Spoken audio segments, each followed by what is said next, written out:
አፈር ለሚበላው ለሚበሰብሰው ለዚህ ፈራሽ ገላ ቁምጣ መቻነሰው። ይህንን የህይወትን አላፊነትና ምናምንቴነት በምሳሌያዊ ጥበብ የገለጠበት ስንኝ ዛሬ የራሱን የህይወት ጉዞ ማጠቃለያ ማብሰሪያ ሆነ።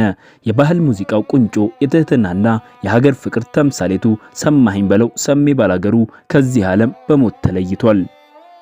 በብዙሃን ዘንድ በፍቅርና በቁልምጫ ስሙ ሰሜ ባላገሩ እየተባለ የሚጠራው ተወዳጁ አርቲስት ሰማኸኝ በለው ባጋጠመው ድንገተኛ ህመም ምክንያት በሕክምና ሲረዳ ቆይቶ ሰኔ 8 ቀን 2018 ዓመተ ምህረት ከዚህ ዓለም በሞት ተለይቷል።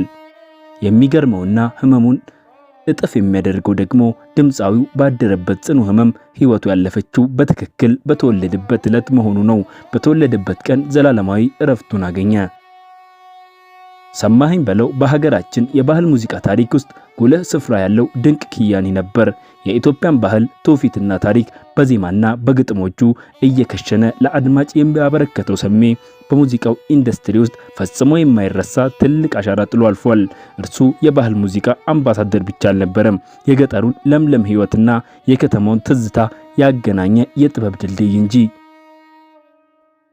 ይህ ታላቅ ከያኒ በስራዎቹ ህያው ሆኖ ቢኖርም በግል ህይወቱ ባለትዳርና የአራት ልጆች አባት ነበር።